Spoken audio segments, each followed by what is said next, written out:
y el pobre hombre, sin más, se la entrega, y él la pone encima de su caperuza sobre un banco. Mientras interrogaban a Jacinta, él me decía con inmensa paz y alegría: si nos matan como dicen, dentro de poco tiempo estamos en el cielo. Pero qué bien, no me importa nada. Y pasado un momento de silencio decía: Dios quiera que Jacinta no tenga miedo. Voy a rezar un Ave María por ella. Sin más, se quita la caperuza y reza. El guardia, al verlo en actitud de oración, le pregunta: ¿qué estás diciendo? Estoy rezando un Ave María para que Jacinta no tenga miedo. El guardia hizo un gesto de desprecio y le dejó actuar. Cuando después de regreso de Vilanova de Urén comenzamos a sentir que la presencia de lo sobrenatural nos envolvía, sintiendo que alguna comunicación del cielo se aproximaba, Francisco se mostraba preocupado por no estar presente Jacinta. Qué pena, decía, si Jacinta no llega a tiempo, y pedía al hermano que fuese corriendo. Dile que venga deprisa. Después que partió el hermano me decía: Jacinta, si no llega a tiempo se va a quedar muy triste. Después de la aparición dijo a la hermana que quería quedarse allí por todo el resto de la tarde. No, tú tienes que marcharte, porque madre hoy no te va dejado venir con las ovejas. Y para animarla iba acompañándola a casa. Cuando en la prisión vimos que se pasaba la hora del mediodía y que no nos dejaban ir a Cova de Iría, Francisco dijo: tal vez Nuestra Señora se nos aparezca aquí. Pero al día siguiente manifestaba una gran pena y decía casi llorando: Nuestra Señora puede haberse quedado triste porque no hemos ido a Cova de Iría y no volverá más a aparecérsenos. Y me gustaba tanto verla. Cuando Jacinta lloraba en la prisión con la añoranza de su madre y de la familia, él procuraba animarla diciéndole: madre, si no la volvemos a ver, paciencia. Lo ofreceremos por la conversión de los pecadores. Lo peor es que Nuestra Señora no vuelva más. Esto es lo que más me cuesta, pero también esto lo ofrezco por los pecadores. Después me preguntaba: oye, ¿Nuestra Señora no volverá más a aparecérsenos? No lo sé, pienso que sí. Tengo tanta añoranza de ella. La aparición en los Baliños fue, pues, para él de doble alegría. Se sentía con angustia por el recelo de que ella no volviese. Después decía: ciertamente no se nos apareció el día 13 para no ir a casa del señor administrador, tal vez porque él es tan malo. Influencia de las últimas apariciones. Cuando, después del día 13 de septiembre, le dije que también en octubre vendría nuestro Señor, él manifestó una gran alegría. ¡Ay, qué bien! Solo lo hemos visto 2 veces, y a mí me gusta tanto ver a nuestro Señor. De vez en cuando preguntaba: ¿todavía faltan muchos días para el día 13? Estoy ansioso de que llegue, para ver otra vez a nuestro Señor. Después pensaba un poco y decía: pero oye, ¿estará él todavía tan triste? Tengo tanta pena de que esté así de tan triste. Le ofrezco todos los sacrificios que puedo hacer. A veces ya no huyo de esa gente para hacer sacrificios. Después del día 13 de octubre decía: gocé mucho al ver a nuestro Señor, pero me gustó más verle en aquella luz donde también estábamos nosotros. De aquí a poco tiempo el Señor me llevará junto a él, y entonces sí que le veré para siempre. Cierto día le pregunté: ¿por qué cuando te interrogan sobre alguna cosa, baja la cabeza y no quieres responder? Porque deseo mejor que lo digas tú o Jacinta. Yo no oí nada, solamente puedo decir que sí, que vi. Y después, si digo alguna de esas cosas que tú no quieres, de vez en cuando se alejaba de nosotros de una manera disimulada, y cuando le echábamos de menos no poníamos a buscarlo llamándolo. Entonces nos contestaba desde alguna tapia o de una mata o árbol. donde rezaba postrado de rodillas. ¿Por qué no nos avisas para que recemos contigo?, le preguntábamos a veces, porque prefiero rezar solo. Ya escribí en las notas para el libro Jacinta lo que ocurrió en una propiedad llamada Barcea. Me parece que no es preciso repetirlo aquí. Un día pasábamos camino de casa por delante de la vivienda de mi madrina de bautismo. Ella acababa de hacer aguamiel y nos llamó para darnos un vaso. Entramos y Francisco fue el primero a quien le dio el vaso para que bebiese. Él lo tomó y sin beber lo pasó a Jacinta para que bebiese primero conmigo, y entretanto, dando un rodeo, desapareció. ¿Dónde está Francisco?, preguntó la madrina. No lo sé, hace un rato todavía estaba aquí. No apareció, y Jacinta y yo fuimos a buscarlo, no dudando ni un momento que estaría sentado junto al pozo ya tantas veces mencionado. Francisco, ¿no bebiste el aguamiel? La madrina te llamó muchísimas veces, pero no apareciste. Cuando tomé la copa recordé de pronto hacer ese sacrificio para consolar a nuestro Señor, y mientras veíais me escapé aquí. Anécdotas y canciones. Entre mi casa y la de Francisco vivía mi padrino Anastasio, casado con una mujer de bastante edad, al quien el Señor no había dado descendencia. Labradores muy ricos no necesitaban trabajar. Mi padre le llevaba las cuentas y se hacía cargo de la labor y de los jornaleros. En agradecimiento por eso, tenían especial predilección para conmigo, sobre todo la dueña de la casa, a quien llamaban Madrina Teresa. Si no iba a su casa durante el día, tenía que ir a dormir durante la noche, pues ella decía que no podía pasar sin su terroncito de carne, así me llamaba. En los días de fiesta gustaba de adornarme con su cadena de oro y grandes pendientes que me caían hasta los hombros, y un precioso sombrerito en la cabeza, cubierto de bolas de oro que sujetaban grandes plumas de diversos colores. Nunca parecía otra más adornada, y mis hermanos y la madrina Teresa estaban orgullosas de mí. Para decir verdad, a mí también me gustaban mucho las fiestas, y la vanidad era mi peor adorno. Todos mostraban hacia mí simpatía y estima, menos una huérfana de la que se había encargado la madrina Teresa, al morir su madre. Ella parecía temer que viniese a quitar algo de la herencia que ella esperaba, y por cierto, no se habría equivocado si el buen Dios no me hubiese destinado otra herencia mucho más preciosa. Cuando se estaba difundiendo la noticia de las apariciones, el padrino se mostró indiferente y la madrina totalmente contrariada. Se mostró descontenta por semejantes invenciones, como ella misma decía. Comencé por esto a escaparme de su casa cuando podía, y también conmigo empezaron a desaparecer esos grupos de niños que allí con mucha frecuencia se juntaban, y que la madrina tanto gustaba de ver danzar y cantar, dándoles higos pasos, nueces, almendras, castañas, frutas, etc. Pasando, pues, una de las tardes de domingo, por delante de su casa con Francisco y Jacinta, nos llamó diciendo: «Venid acá, pequeños embusteros, venid acá. Ya hace mucho tiempo que no pasáis por aquí». Y de nuevo nos hizo muchos mimos. Pareciendo haber adivinado nuestra llegada, los otros niños empezaron a llegar. La buena madrina, contenta de ver otra vez en su casa la reunión que hacía tanto tiempo se había dispersado, después de mimarnos con muchas cosas, quiso una vez más vernos cantar y bailar. «Vamos ya. ¿Qué ha de ser? ¿Qué no ha de ser?», escogió ella por fin. Los parabienes desengañados.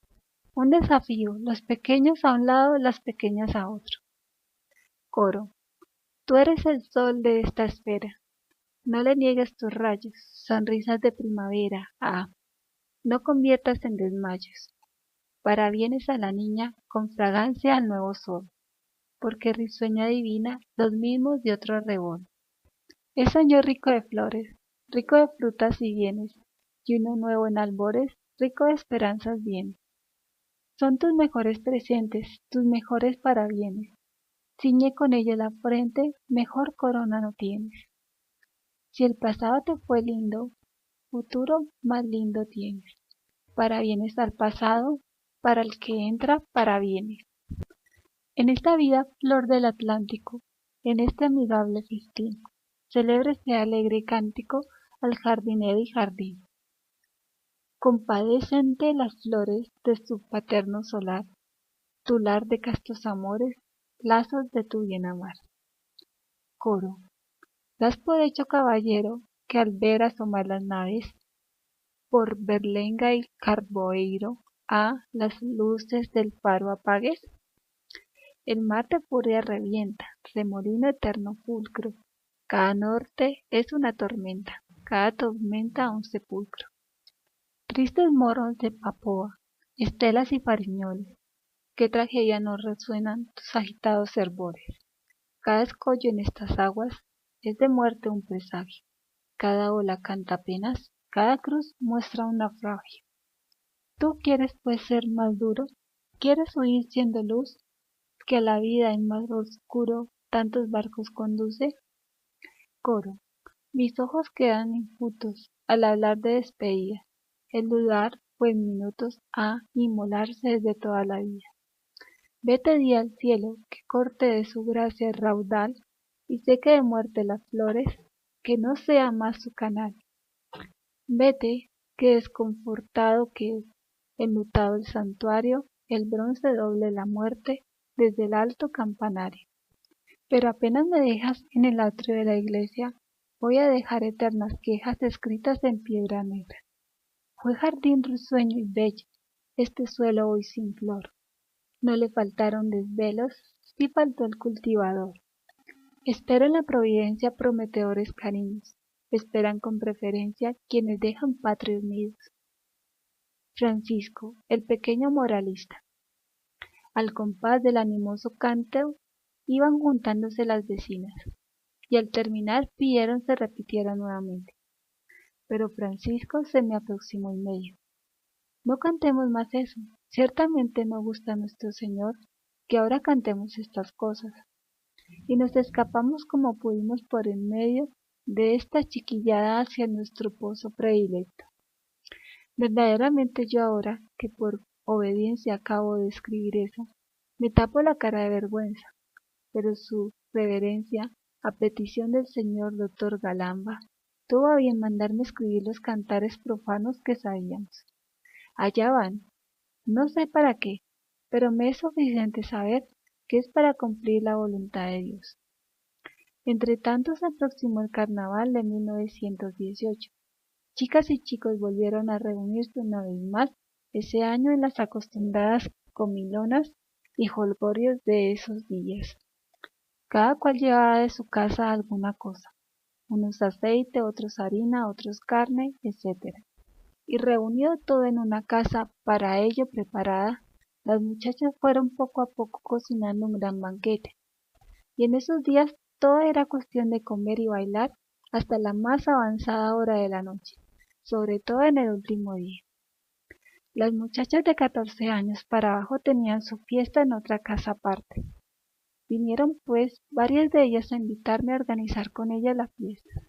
No quise en un principio, pero, llevada por una cobarde condescendencia, cedí a las peticiones de éstas, especialmente de una hija y 2 hijos de un hombre de Casavena, Jorge Carreira, que puso su casa a nuestra disposición.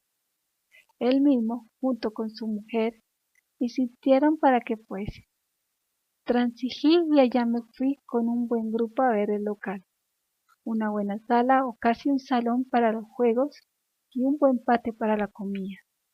Se combinó todo y de ahí me vine exteriormente de una gran fiesta, pero en lo íntimo con la conciencia dándome gritos de reprobación. Al llegar junto a Francisco y Jacinta les dije lo que había pasado. ¿Y has vuelto a estas cocinadas y esos jaleos? Me preguntó Francisco con mucha seriedad. ¿Ya te olvidaste que hicimos el propósito de no volver nunca más a esas fiestas? Yo no quería ir, pero como te darás cuenta, no dejan de pedirme que vaya. Yo no sé cómo hacerlo. Ciertamente las insistencias eran bastantes, y las amigas que se reunían para jugar conmigo también eran muchas. Venían incluso de algunas aldeas distantes, de Moita Rosa y Ana Caetano y Ana Brogueira, de Fátima, dos hijas de Manuel Caracol de Boleiros Montelo, dos hijas de Manuel de Ramírez y dos de Joaquín Chapeleta, de Amoreira, dos de Silva, de Curraiz, una Laura Gato, Josefina Baliño y otras de Lomba, de Perdemeira, etcétera, etcétera. Y esto sin contar las que se juntaban de Ira da Pedra, Casabela y Ajustres. ¿Cómo así de repente desengañar a tanta gente que parecía no saber divertirse sin mí y hacerles comprender que era necesario terminar para siempre con todas estas reuniones? Dios se le inspiró a Francisco. ¿Sabes cómo vas a hacerlo? Toda la gente sabe que Nuestra Señora se te apareció. Por eso dice que le prometiste no volver a más a bailar y que esa es la causa por la que no vas. Después, en estos días, nos escapamos para el Roquedal del Cabezo. Allí nadie nos encuentra. Acepté la referida propuesta y una vez que di mi decisión, nadie pensó en organizar la tal reunión. Dios lo hizo. Esas amigas que antes me buscaban para divertirse, ahora me seguían e iban a casa a buscarme los domingos por la tarde para ir con ellas a rezar el rosario a Coba de Iría. Amor al recogimiento y a la oración. Francisco era de pocas palabras, y para hacer su oración y ofrecer sus sacrificios, le gustaba ocultarse hasta de Jacinta y de mí. No pocas veces le sorprendíamos detrás de una pared o de un matorral, donde de una manera disimulada se había escapado de los juegos para de rodillas rezar o pensar, como él decía, en nuestro Señor, que estaba triste por causa de tantos pecados. Si le preguntaba: Francisco, ¿por qué no me llamas para rezar contigo y también a Jacinta? Me gusta más, respondió, rezar solo, para así poder pensar y consolar a nuestro Señor que está muy triste. Un día le pregunté: Francisco, a ti, ¿qué te gusta más, consolar a nuestro Señor o convertir a los pecadores para que no vayan más almas al infierno? Me gusta más consolar a nuestro Señor. ¿No te fijaste cómo Nuestra Señora en el último mes se puso tan triste cuando dijo que no se ofendiese más a Dios nuestro Señor, que ya está muy ofendido? Yo deseo consolar a nuestro Señor y después convertir a los pecadores para que nunca más lo vuelvan a ofender. Cuando íbamos a la escuela, a veces al llegar a Fátima me decía: ahora tú vas a la escuela, yo quedo aquí en la iglesia, junto a Jesús escondido. No vale la pena aprender a leer, pues dentro de muy poco me marcho al cielo. Cuando regreséis, pasad por aquí a llamar. El Santísimo estaba entonces a la entrada de la iglesia al lado izquierdo. Él se metía entre la pila bautismal y el altar, y allí le encontraba cuando regresaba. El Santísimo estaba allí porque la iglesia estaba en obras. Después de enfermar, con frecuencia me decía, cuando camino de la escuela pasaba por su casa: atiende, ve a la iglesia y saluda de mi parte a Jesús escondido. De lo que más pena tengo es de no poder ir ya a estar algún rato con Jesús escondido. Cierto día, al estar cerca de su casa, me despedí de un grupo de la escuela que venía conmigo para hacerle una visita a él y a su hermana. Como había sentido el barullo, me preguntó: ¿tú venías con todos esos? Sí. No andes con ellos, que puedes aprender a hacer pecados. Cuando salgas de la escuela, vete un rato junto a Jesús escondido y después vete sola. Un día le pregunté: Francisco, ¿te encuentras muy mal? Sí, pero sufro para consolar a nuestro Señor. Al entrar un día con Jacinta en su cuarto nos dijo: hoy hablad poco, que me duele mucho la cabeza. No te olvides de ofrecerlo por los pecadores, le dijo Jacinta. Sí, pero en primer lugar lo ofrezco para así poder consolar a nuestro Señor y a Nuestra Señora. Y solo después lo ofrezco por los pecadores y por el Santo Padre. Otro día al llegar lo encontré muy contento. ¿Estás mejor? No, me siento mucho peor. Ya me falta poco para ir al cielo. Allí voy a consolar mucho a nuestro Señor y a Nuestra Señora. Jacinta va a pedir mucho por los pecadores, por el Santo Padre y por ti. Y tú te quedas acá porque Nuestra Señora así lo quiere. Escucha a todo lo que ella te diga. Mientras que Jacinta parecía preocupada con el único pensamiento de convertir a los pecadores y salvar almas del infierno, él parecía solo pensar en consolar a nuestro Señor y a Nuestra Señora, que le habían parecido estar tan tristes. Visión del demonio. Bastante diferente es el hecho que ahora se me viene a mi memoria. Estuvimos cierto día en un lugar llamado La Pedreira, y mientras que las ovejas pastaban, nosotros saltábamos de roca en roca haciendo eco con la voz en el fondo de esos grandes barrancos. Francisco, como era su costumbre, se retiró a la cavidad de una roca. Cuando pasó un buen rato le oímos gritar llamándonos a nosotras y a Nuestra Señora. Asustados por lo que pudiera haberle pasado, nosotras comenzamos a buscarlo llamándole. ¿Dónde estás? Aquí, aquí. Pero todavía tardábamos mucho tiempo en encontrarlo. Por fin dimos con él temblando de miedo.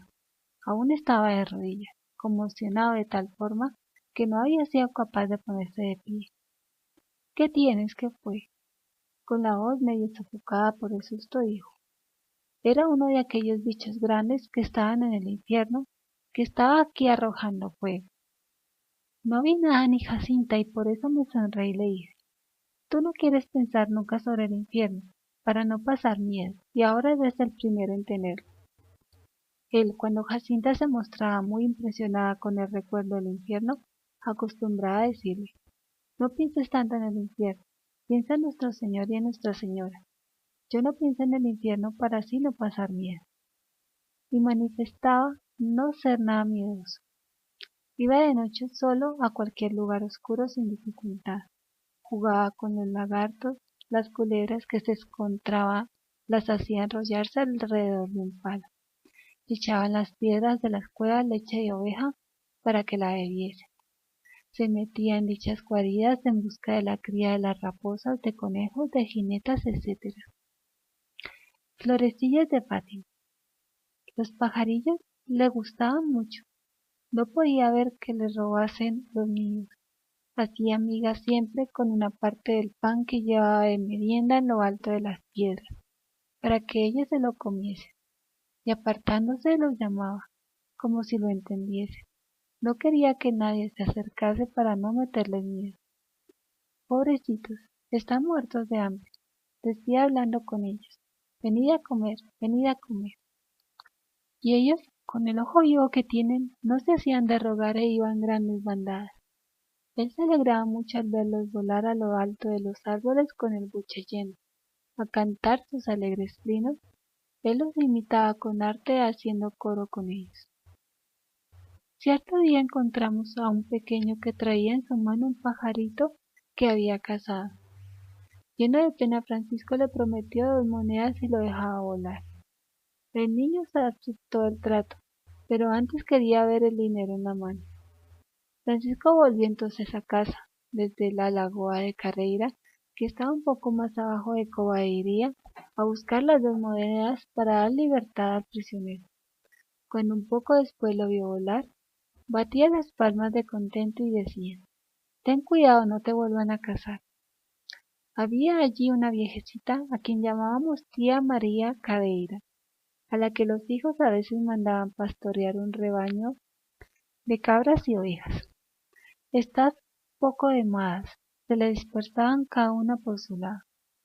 Cuando la encontrábamos, Francisco era el primero en correr en su auxilio. Le ayudaba a llevar el rebaño al pasto juntándole las que se le habían escapado. La pobre viejecita se deshacía en 1000 agradecimientos y le llamaba a su ángel de la guarda. Cuando veía por ahí algún enfermo sentía mucha pena y decía, no puedo ver a esta gente así, me da mucha pena. Cuando nos llamaban para hablar con algunas personas que nos buscaban, preguntaban si estaban enfermos y decía, si están enfermos no voy, no los puedo ver así, me da mucha pena, dígales que rezo por ellos. Un día querían llevarnos a Montelo, a casa de un hombre llamado Joaquín Chapeleta. Francisco no quiso ir. Yo no voy, no puedo ver a esa gente que quiere hablar y no puede. Este hombre tenía la madre muda. Cuando volví por la noche con Jacinta pregunté a mi tía por él. No lo sé, me cansé buscándole esta tarde. Vinieron aquí dos señoras que os querían ver. Vosotros no estabais. Él se escondió y no apareció. Ahora a ver si lo encontráis vosotras. Nos sentamos un poco en un banco del camino, pensando ir después a la Loca de Cabeza, no dudando que ahí estaría. Pero apenas mi tía salió de su casa, nos habló desde un agujero que había en el desván donde estaba el granero. Había subido allá cuando sentía que venía gente. Desde allí mismo había visto todo lo que pasó y nos decía después: era tanta gente, Dios me libre que me cojan aquí solo. ¿Qué les podría yo decir?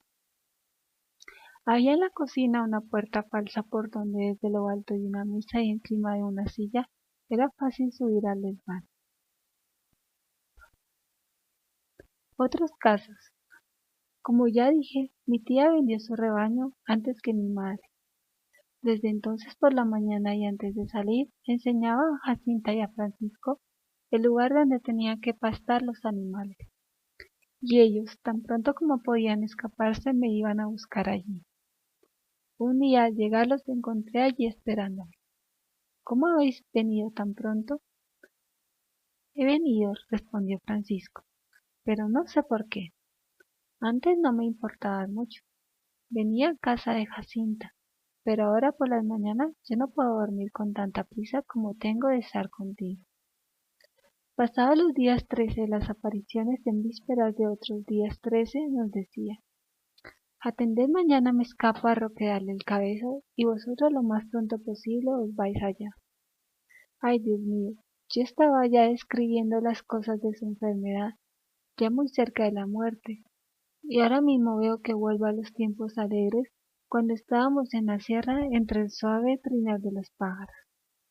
Pido perdón, anoto aquí todo lo que voy recordando al igual que un cangrejo que anda para atrás y para adelante, sin preocuparse de la meta que tiene que alcanzar. El trabajo lo dejo al señor doctor Galamba, si acaso quiere aprovechar algo de aquí. Supongo que poco o nada será. Vuelvo pues a su enfermedad, pero aún pongo otra cosa de su breve tiempo escolar. Cierto día salía de casa y me encontré con mi hermana Teresa, casada desde hacía poco tiempo en Lomba. Venía a petición de otra mujer de un lugarejo vecino, a quien habían cogido preso un hijo, acusándolo, no sé de qué crimen, por el cual, si no me justificaba que era inocente, sería condenado al destierro o al menos a un número considerable de años de encarcelamiento. Ella me pedía con insistencia en nombre de la pobre mujer, a quien ella deseaba complacer, que le alcanzase esa gracia de Nuestra Señora. Recibido el recado me marché a la escuela y por el camino conté a mis primos lo que pasaba. Al llegar a Fátima me dice Francisco: oye, mientras vas a la escuela yo quedo con Jesús escondido y le pido eso. Al salir de la escuela fui a llamarle y le pregunté: ¿has pedido aquella gracia a nuestro Señor? Sí, la he pedido. Dile a tu hermana Teresa que dentro de pocos días se regresará a casa. Efectivamente, de allí a algunos días el pobre rapaz estaba en nuestra casa, y el día 13 fue con toda la familia a agradecer a Nuestra Señora la gracia que había recibido. Otro día, al salir de casa noté que Francisco andaba muy despacio. ¿Qué tiene?, le pregunté. Parece que no puedes andar. Me duele mucho la cabeza y me parece que me voy a caer. Entonces no vengas, quédate en casa. No me quedo. Prefiero quedarme en la iglesia con Jesús escondido mientras tú te vas a la escuela. Uno de aquellos días cuando Francisco, ya estando enfermo, conseguía todavía dar sus paseos, fui con él a la Roca del Cabezo y a los Baliños.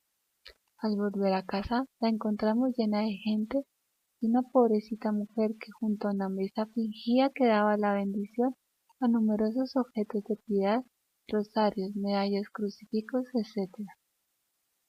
Jacinta y yo fuimos enseguida rodeados de muchísimas personas que nos querían hacer preguntas. Francisco fue llamando por esta mujer de las bendiciones que le invitó a ayudarle.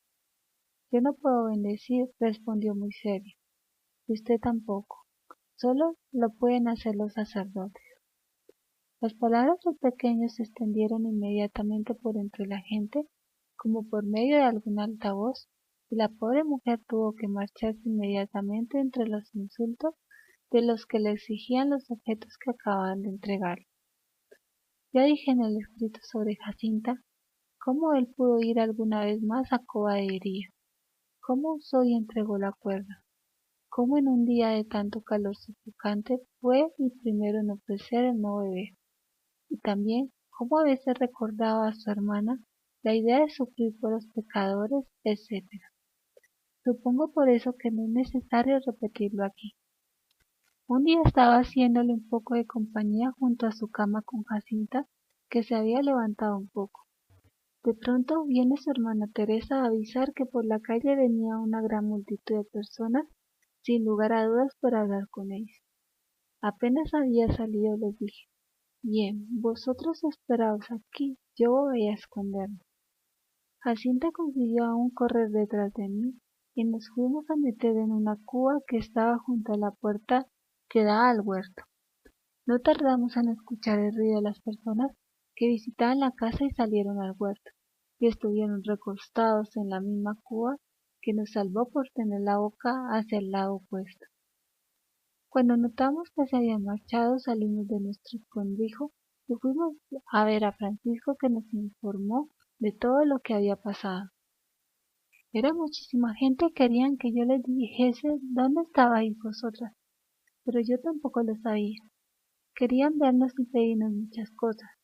Había también una señora de Alqueidao que deseaba la curación de un enfermo y la conversión de un pecador. Yo pido por esta mujer, vosotras pedid por todos los demás, que son muchos. Esta mujer apareció poco después de haber muerto Francisco y me pidió que le dijese cuál era su sepultura, pues deseaba ir a agradecerle las dos gracias que le había concedido. Íbamos un día camino de Cobadilla y a la salida de Justrel fuimos sorprendidas por un grupo de gente en una curva de la carretera que, para vernos y oírnos mejor, pusieron a Jacinta junto conmigo encima de un muro. Francisco no quiso dejarse colocar encima. Después fue escapándose poco a poco y se arrimó a un muro viejo que había enfrente. Una pobre mujer y un niño, al ver que no conseguían hablarnos en particular como deseaban, fueron a arrodillarse delante de él para pedirle que les consiguiera de Nuestra Señora la cura del padre y la gracia de no ir a la guerra. Eran madre e hijo. Francisco se arrodilla también, se quita la caperuza y pregunta si quieren rezar con él el rosario. Ellos dicen que sí, y empiezan a rezar. Al poco tiempo toda aquella gente, dejándose de interrogarse, curiosos, están también de rodillas rezando. Más tarde nos acompañan a Cova de Iría. Durante el camino rezan con nosotros otro rosario, y allá en el lugar de las apariciones otro, y se despiden satisfechos. La pobre mujer promete volver allí para agradecer a Nuestra Señora las gracias que pide, si las alcanza, y volvió varias veces en unión no solo del hijo, sino también del marido ya curado. Eran de la feligresía de San Mamede, y le llamábamos los Casaleiros. Francisco enferma. Durante la enfermedad, Francisco se mostró siempre alegre y contento. A veces le preguntaba, Francisco, ¿sufres mucho? Bastante, pero no importa. Sufro para consolar a nuestro Señor, y después de aquí a poco iré al cielo. Allí no te olvides de pedir a Nuestra Señora que me lleve también pronto allá. Eso no lo pido. Bien sabes tú que ella no te quiere allí aún. En vísperas de morir me dijo, escucha, estoy muy mal. Ya me falta poco para ir al cielo. Entonces mira, allí no te olvides de pedir mucho por los pecadores, por el Santo Padre, por mí y Jacinta. Sí, lo pediré, pero escucha, esas cosas pídalas antes a Jacinta, que yo tengo miedo de olvidarme cuando llegue junto al Señor, y después ante todo lo quiero consolar. Un día de madrugada temprano, su hermana Teresa viene a llamarme. Ven deprisa, Francisco está muy grave y dice que te quiere decir una cosa. Me vestí corriendo y allá fui. Pidí a la madre y a los hermanos que saliesen del cuarto, puesto que era secreto lo que me quería comunicar. Salieron y entonces él me dijo, es que me voy a confesar para comulgar y morir después. Quería que me dijeses si me viste hacer algún pecado y que fueses a interrogar a Jacinta si ella me vio hacer alguno. ¿Desoíste alguna vez a tu madre? Le dije, cuando ella te decía que te quedases en casa y tú te escapabas para estar conmigo o para irte a esconder. Ciertamente tengo este. Ahora vete a preguntar a Jacinta si ella se acuerda de alguno más.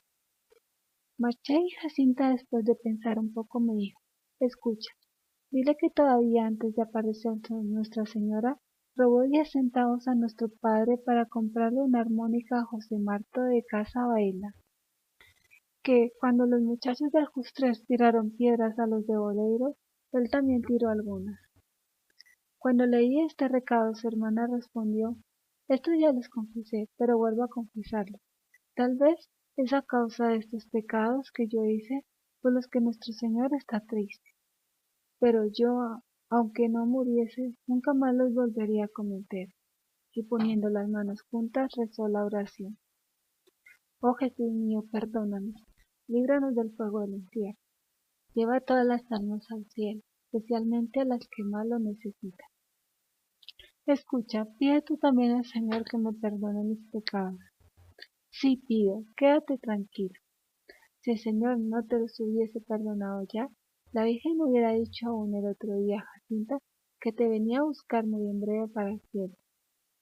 Y ahora voy a misa y ahí pido a Jesús escondido por ti. Escucha, pídele para que el Señor cura me dé la Sagrada Comunión. De acuerdo. Cuando regresé de la iglesia ya Jacinta se había levantado y estaba sentado al lado de su cama. Al verme me preguntó, ¿pediste al Señor escondido para que el Señor cura me dé la Sagrada Comunión? Lo pedí. Después en el cielo pediré por ti. ¿Vas a pedir? Pues el otro día me dijiste que me ibas a pedir. Eso era para llevarte allá en breve. Pero si tú lo deseas yo pido y después que Nuestra Señora haga lo que ella quiera. Pues quiero, tú pides. Pues sí, quédate tranquila que yo pido.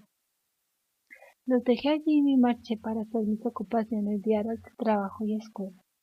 Cuando volví al anochecer ya estaba radiante de alegría. Se había confesado y el cura había prometido llevarle al día siguiente la Sagrada Comunión. Después de comulgar al día siguiente decía a su hermanita, hoy soy más feliz que tú, porque tengo dentro de mi pecho a Jesús escondido. Yo me voy al cielo, pero desde allí voy a pedir mucho al Señor de la Virgen para que pronto os lleve también allí. Ese día casi todo lo pasé con Jacinta junto a su cama. Como ya no podía rezar, nos pedía que rezásemos nosotros el rosario por él. Después me dijo, sin lugar a dudas en el cielo voy a tener muchas añoranzas de ti. ¿Quién diera que Nuestra Señora te llevase también para allá muy pronto? No las tendrás, no, fíjate, al pie del Señor y de la Virgen que son tan buenos. Pues es cierto, tal vez ni me acuerdo. Y ahora añado yo, tal vez, no sé, acordó más. Paciencia. Cuando era de noche me despedí de él. Francisco, adiós. Si fueras esta misma noche, cielo, no te olvides de mí. ¿Has escuchado? No me olvido, no. Quédate tranquila. Y agarrándome la mano derecha la apretó con mucha fuerza durante un buen rato, mirándome con lágrimas en los ojos. ¿Deseas alguna cosa más? Le pregunté con lágrimas que también me corrían por las mejillas. No, me respondió con voz apagada. Como la cena estaba poniéndose demasiado conmovedora, mi tía me pidió que saliese del dormitorio. Entonces adiós, Francisco, hasta el cielo. Adiós, hasta el cielo. Y el cielo se aproximaba. Allá voló al día siguiente, a los brazos de la Madre Celestial. No se puede escribir mi nostalgia. Es una espina triste que atraviesa mi corazón a lo largo de los años. ese recuerdo del pasado que siempre resuena en la eternidad. Era de noche y yo plácida soñaba que en tan festivo suspirado día celestial enlace en gran porfía entre nosotros y los ángeles se daba. Qué áurea corona ninguno imaginaba de flores que la tierra producía, que igualase a la que el cielo ofrecía en algénico primor que el cariño dejaba. De labios maternos, gozos, sonrisas, en el celeste paraíso viven Dios. De amor encantado, de gozos soberanos, paso estos años tan breves, adiós. Más canciones. Como el señor doctor Galamba desea los versos profanos, y ya escribí algunos en el transcurso de la historia de Francisco, antes de comenzar con otro asunto, pongo algunos más, para que su reverencia pueda escoger por si acaso alguna le pueda ser útil para alguna cosa. La serrana. Serrana, serrana, de ojos castaños, ¿quién te dio serrana en cantos tamaños? En cantos tamaños nunca vi así. Serrana, serrana, ten pena de mí. Serrana, ten pena de mí. Serrana, serrana, de saya volante, ¿quién te dio serrana ser tan elegante? Ser tan elegante nunca vi así, etcétera. El final de todos como el primero. Serrana, serrana, del pecho de rosa, ¿quién te dio serrana color tan mimosa? Color tan mimosa, nunca vi así, etcétera. Serrana, serrana, de oro adornada, ¿quién te dio serrana? Saya tan rodada, saya tan rodada, nunca vi así, etcétera. Ten cuidado, si fueres a la sierra vete despacito, mira que no caigas en un barranquito, en un barranquito. En un barranquito no he de caer, que las serranitas me han de sostener. Quieran o no, serranitas mi corazón. Me han de sostener, me han de bien tratar. Son las serranitas buenas para amar. Buenas para amar, quieran o no, serranitas mi corazón. Historia de las apariciones. Prólogo. Ahora, excelentísimo señor obispo, ahora sí que será la página más costosa de cuantas vuestra excelencia me ha mandado escribir, porque después de haberme mandado escribir en particular las apariciones del ángel con todos sus detalles y pormenores, y en cuanto me fue posible hasta con los efectos propios íntimos, he aquí el señor doctor Galamba que pide también a vuestra excelencia la orden de mandarme escribir las apariciones de Nuestra Señora. Mándele, señor obispo, decía hace poco en Valencia su reverencia. Mándele, señor obispo, que escriba todo. Sí, todo. Que ha de dar muchos vuelcos en el purgatorio por haber callado tanto. En cuanto a eso, no tengo el menor recelo del purgatorio. Siempre obedecí, y la obediencia no merece ni pena ni castigo. Primero obedecí a los movimientos íntimos del Espíritu Santo, luego a las órdenes de aquellos que me hablaban en su nombre. Fue precisamente esta la primera orden y consejo que, por medio de vuestra excelencia reverendísima, el buen Dios se digna dar. Y contenta y feliz recordaba las palabras de los tiempos pasados del venerable sacerdote señor vicario de Torres Novas. El secreto de la hija del rey está todo en su interior. Y, en cuanto comencé a penetrar en su sentido, decía, mi secreto es para mí. Pero ahora ya no es así, inmolada en el altar de la obediencia dice, mi secreto pertenece a Dios. Lo deposité en sus manos, que haga de él lo que más le agrade. Decía pues el señor doctor Calamba, señor obispo, mándele que diga todo, todo, que no oculte nada. Si vuestra excelencia asistido ciertamente por el divino Espíritu Santo pronunció la sentencia. Eso no lo mando, en asuntos de secretos no me meto. Gracias a Dios, cualquier otra orden me habría sido una fuente de perplejidades y escrúpulos. Con una orden contraria me habría de preguntar a mí misma millares de veces a quién debía obedecer, a Dios o a su representante, y tal vez, sin encontrar la decisión, permanecería en una verdadera tortura íntima. Y luego vuestra excelencia continuó hablando en nombre de Dios. La hermana escribe las apariciones del ángel y de Nuestra Señora, porque la hermana está para gloria de Dios y de Nuestra Señora. ¡Qué bueno es Dios! Él es el Dios de la paz, y por ese camino conduce a los que en él confían. Comienzo pues mi nuevo trabajo, y cumpliré las órdenes de vuestra excelencia y los deseos del señor doctor Calamo, exceptuando la parte del secreto que por ahora no me es permitido revelar, diré todo. Advertidamente no dejaré nada. Supongo que se me pondrán quedar en el tintero solo unos pequeños detalles de mínima importancia.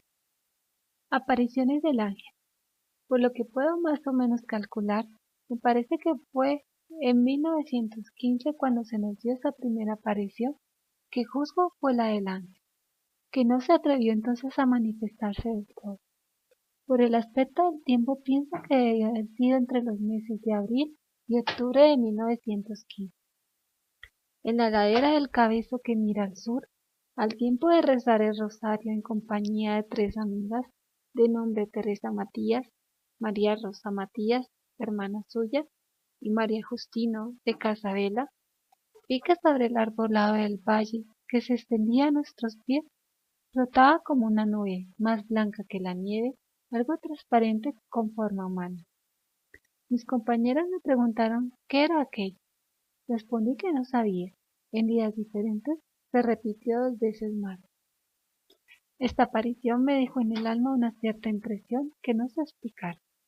Poco a poco esta impresión iba desvaneciendo, y creo que, si no es por los hechos que siguieron, con el tiempo la hubiera llegado a olvidar por completo.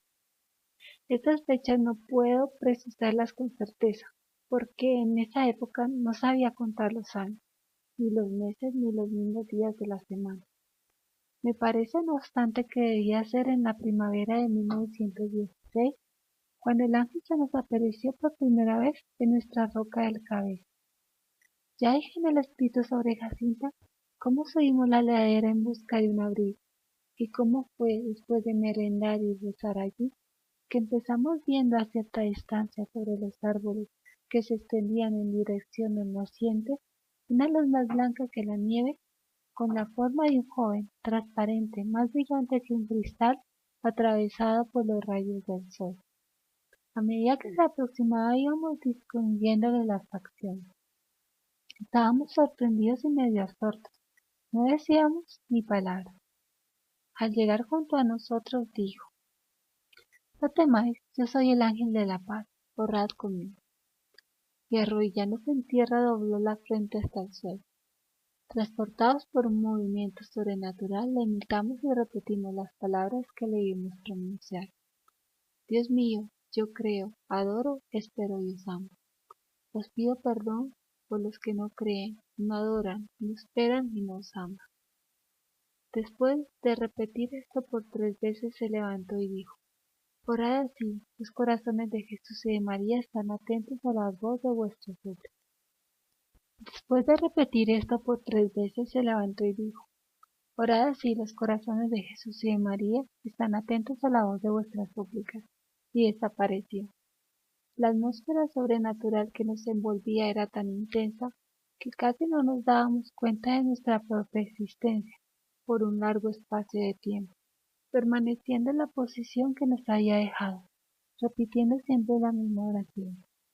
La presencia de Dios se sentía tan intensa e íntima que ni entre nosotros mismos nos atrevíamos a hablar.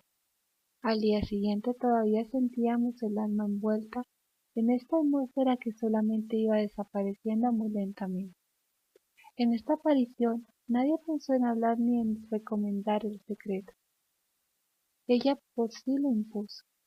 Era tan íntima que no era fácil pronunciar sobre ella la menor palabra. Nos hizo tal vez mayor impresión por ser la primera tan manifiesta. La segunda debió ser en el medio del verano, en esos días de mayor calor en que íbamos con el rebaño para casa a media mañana para volver a llevarlo ya a media tarde. Fuimos pues a pasar las horas de la siesta a la sombra de los árboles que rodeaban el pozo, ya varias veces mencionado. De repente vimos al mismo ángel junto a nosotros. ¿Qué hacéis? Orad, rezad mucho.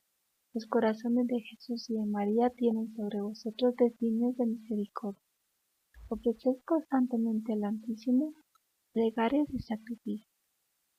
¿Cómo nos hemos de mortificar?, pregunté. De todo lo que podáis, ofrecer un sacrificio en acto de reparación por los pecados con que Él es ofendido, y de súplica por la conversión de los pecadores, atraer así sobre vuestra patria la paz. Yo soy el ángel de su guarda, el ángel de Portugal. Sobre todo aceptad y soportar con sumisión el sufrimiento que el Señor os envíe. Estas palabras del ángel se grabaron en nuestra alma como una luz que nos hacía comprender quién era Dios, cómo nos amaba y quería ser amado, el valor del sacrificio y cómo éste le era agradable, cómo por atención a él convertía a los pecadores. Por eso desde ese momento comenzamos a ofrecer al Señor todo lo que nos mortificaba, pero sin pararnos a buscar otras mortificaciones o penitencias, excepto la de pasarnos horas seguidas postrados en tierra, repitiendo la oración que el ángel nos había enseñado. La tercera aparición me parece debió ser en octubre o en finales de septiembre, porque ya no íbamos a pasar las horas de la siesta a la casa. Como ya dije en el escrito sobre Jacinta, pasamos de la Pregueira, es un pequeño olivar que pertenece a mis padres, a la roca, dando la vuelta a la ladera del monte por el lado de la Justret y Casabela. Rezamos allí nuestro rosario y la oración que en la primera aparición nos había enseñado. Estando pues allí, se nos apareció por tercera vez, portando en la mano un cáliz y sobre él una hostia, de la cual caían dentro del cáliz algunas gotas de sangre. Dejando el cáliz y la hostia suspensos en el aire, se postró en tierra y repitió 3 veces la oración. Santísima Trinidad, Padre, Hijo, Espíritu Santo, os adoro profundamente y os ofrezco el preciosísimo cuerpo, sangre, alma y divinidad de Jesucristo, presente en todos los agravios de la tierra, en reparación de los ultrajes, sacrilegios e indiferencias con que Él mismo es ofendido, y por los méritos infinitos de su Santísimo Corazón y del Corazón Inmaculado de María, os pido la conversión de los pobres pecadores. Después, levantándose, tomó en la mano el cáliz y la hostia, y me dio la hostia a mí, y lo que contenía el cáliz lo dio a beber a Jacinta y a Francisco, diciendo al mismo tiempo: tomad y bebed el cuerpo y la sangre de Jesucristo, horriblemente ultrajado por los hombres ingratos, reparad sus crímenes y consolad a vuestro Dios. De nuevo se postró en tierra y repitió con nosotros 3 veces más la misma oración, Santísima Trinidad, etc., y desapareció. Transportados por la fuerza de lo sobrenatural que nos envolvía, imitábamos al ángel en todo, es decir, postrándonos como él y repitiendo las oraciones que él decía. La fuerza de la presencia de Dios era tan intensa que nos absorbía y anonadaba casi del todo. Parecía privarnos hasta del uso de los sentidos corporales por un gran espacio de tiempo. En aquellos días hacíamos las acciones materiales como transportados por ese mismo ser sobrenatural que a eso nos impulsaba. La paz y la felicidad que sentíamos era inmensa, pero solo interior, completamente concentrada el alma en Dios. El abatimiento físico que nos postraba también era grande,